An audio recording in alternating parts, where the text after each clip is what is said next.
towards Americans who would be willing to ensure that U.S. troops are paid. Let's in fact listen to what he has said. On the government shutdown, the $130 million donation to pay troops, has that gone under an ethics review to determine whether there's a conflict of interest? We are very grateful for generous Americans who would be willing to ensure that U.S. troops are paid. And we're thankful to President Trump and Vice President Vance and everyone, Russ Vought and others who made sure, and our department that made sure that no matter what's happening, the troops are getting paid. That's a priority of President Trump. It's happening. Democrats are not contributing to that. President Trump's making that happen. And that's an important outcome because the work we're talking about right here across our countries, certainly the Department of War front and center on that. So the $130 million donation has been drawing controversy. The money, which President Donald Trump says was sent by a friend, is being used to help pay U.S. troops during the ongoing government shutdown. Experts say it's likely the first time in history that a private citizen's funds have been used for military pay, and warned it could violate federal law. Under the Constitution, only Congress can authorize federal spending, meaning the Pentagon may not legally use the money without an appropriation. Critics call it a dangerous precedent, while the Trump administration calls it a patriotic gesture to support the troops. Now, for this discussion, we welcome Raymond Vickery. He's a former U.S. Assistant Secretary of Commerce, joins us live from Washington, D.C. Thank you very much, Raymond, for joining us again. Now, is it true that this is a first time in history that something like this is happening? And what are the potential as well as legal constitutional implications of using such private, huge donations to fund U.S. military pay? Well, thanks very much for having me. It raised very troubling issues across the board. There is a constitutional question. The monies which are to be spent by the U.S. government have to be appropriated by the Congress. There is no provision for private funding of armies. It raises ethical questions in terms of who is it that's doing this?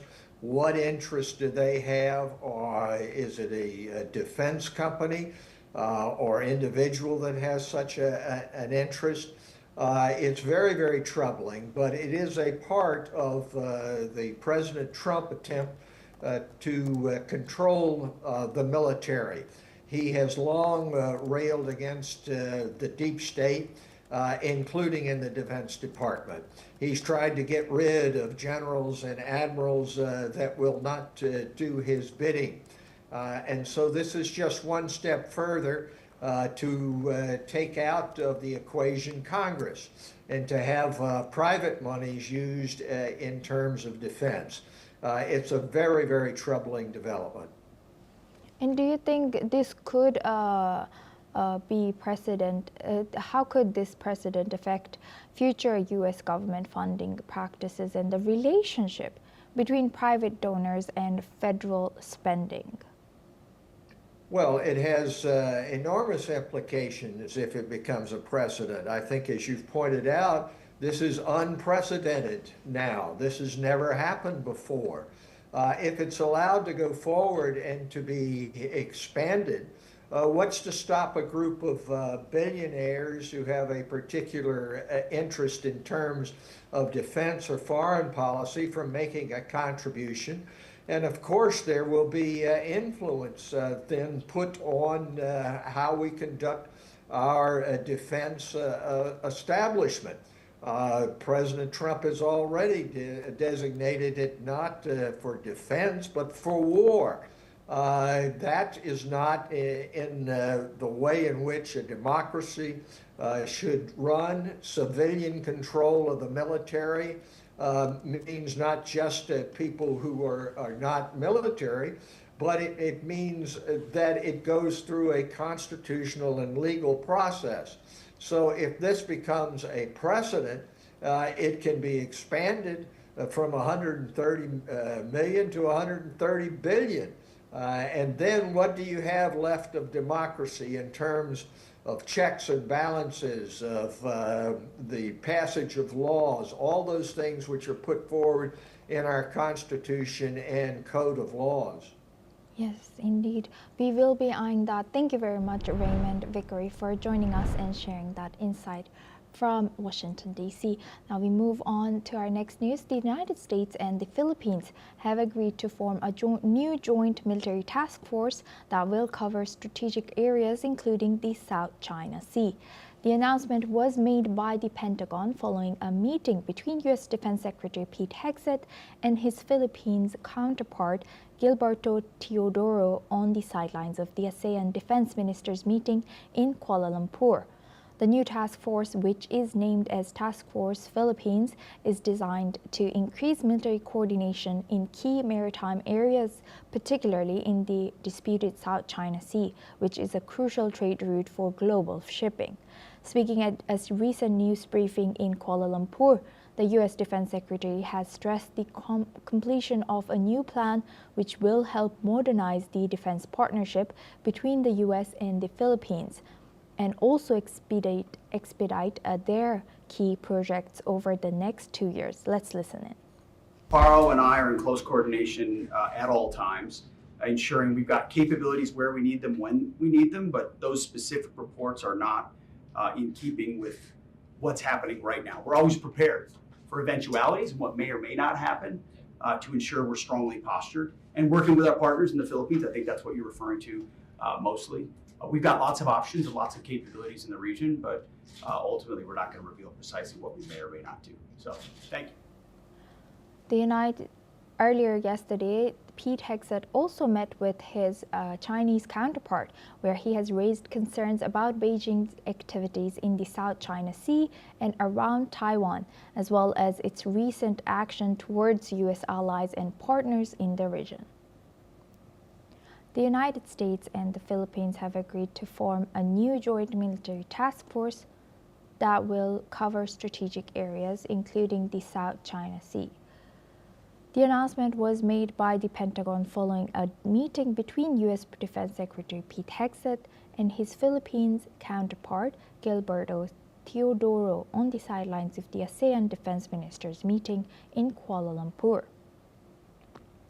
The new task force, which is named as a Task Force Philippines, is designed to increase military coordination in key maritime areas, particularly in the South China Sea, which is a disputed sea area.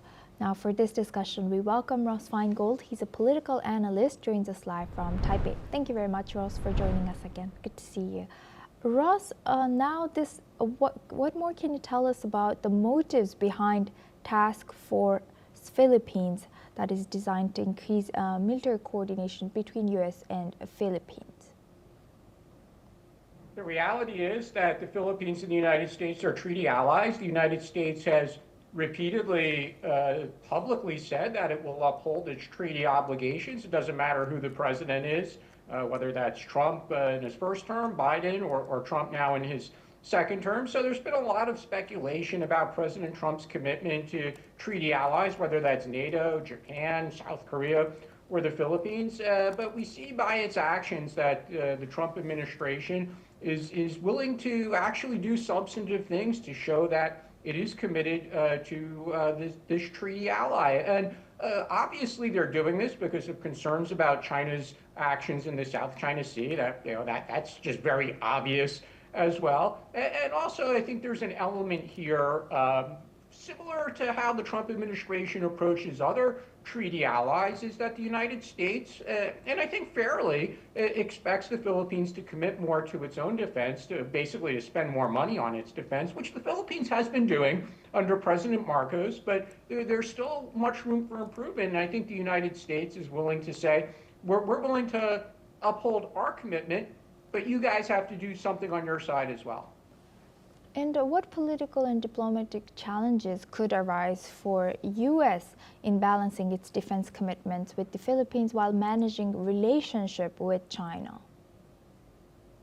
Certainly China is going to complain about this. So the likelihood is that spokespeople for the Chinese government, whether it's the Ministry of Foreign Affairs or their military spokespersons are going to have something to say about this. But we're used to that. If the United States engages in military exercises in the region with any of its treaty allies, or if the United States unilaterally sails through the South China Sea or the Taiwan Strait, China criticizes that. So we've seen all of this before. But again, I think the key thing here is a demonstration by the Trump administration that it is willing to stand by a treaty ally. With that, I would like to thank Ross Feingold for